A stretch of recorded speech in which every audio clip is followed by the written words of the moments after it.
Бүгінгі тәжірибелік сабағымызда қарастыратын тақырыбымыз 3 фазалы электрлік есептеуішті сұлбасын жалғау. Біз теориялық сабақтарда бұл электр есептеуіштің жұмысын, жұмыс принципін, жалпы не үшін керек екенін қарастырған болатынбыз. Бүгін біз сұлбасын жалғаймыз. Біздің алдымызда керекті құрылғылар деп бірінші счетчик, одан кейін әртүрлі керекті құрал жабдықтар. Бұл счетчик SA4UI маркалы счетчик, яғни счетчик активный, 4 дегеніміз 4 желілі, яғни 3 фазалы бір нөлдік сым арқылы, және I дегеніміз индукционды счетчик. Бұл счетчикте 11 контакт қарастырылған. 11 контакт қарастырылған. Шартты түрде біз 3 фазаны A, B, C деп алатын болсақ, бұл жерде бірінші, екінші, үшінші контакт A фаза, 4-ші, 5-ші, 6-ші контакт B фаза, 7, 8, 9-ші контакт C фаза, және 10-ші, 11-ші контактымыз ол нөлдік сымдар деп айтамыз. Енді біз бұны жалғауға кірісеміз. Мен алдын ала осындай сымдарды дайындап қойдым. Осыны қазір біз жалғайтын боламыз.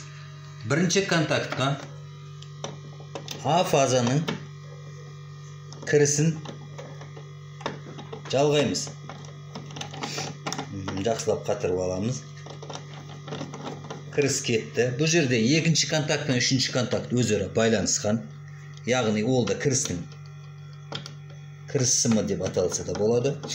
Және біз үшінші контактқа A фазаның шығыс, яғни счетчиктен A фаза кіріп, счетчик арқылы, есептеуіш арқылы уже тұтынушыға жүктемеге кетті.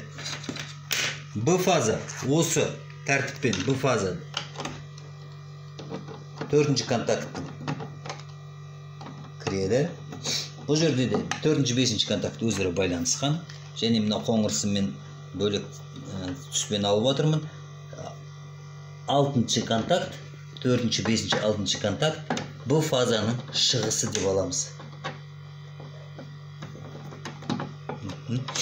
Одан кейін 7-ші контакт, 8-ші контакт өзара перемычка арқылы, яғни орысша айтқанда перемычка дейді, сол арқылы жалғанған.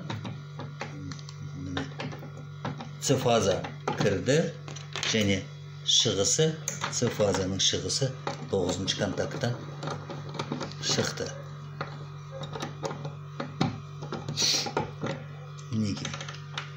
Енді бізде бос қалып тұрған 10-ші, 11-ші контакт ол нөлдік сымдар. Нөлдік сымның кірісі, нөлдік сым есептеуішке кіріп, катушкаларына жалғану арқылы, және одан арғарай нөлдік сым 11-ші контактпен неге тұтынушыға жүктемеге тоқ көзі кетті. Так, қайтадан қарастырып отыратын болсақ, достар, A фазамыз кірді, өзара жалған перемычка бар, кетті тұтынушыға. B фаза қоңыр сыммен B фаза кірді, кетті. C фаза кірді, одан кейін шықты. Және көк сым ол нөлдік сым. Нөлдік сым кіріп, арғарай тұтынушыға қарай кетті. Мынау осы жалғануды тура жалғау. Яғни біз өлшеу трансформаторсыз тура жалғауды сұлбасын көрсеттік. Келесі сабақтарда өлшеу трансформаторын жалғау арқылы жалғайтын боламыз.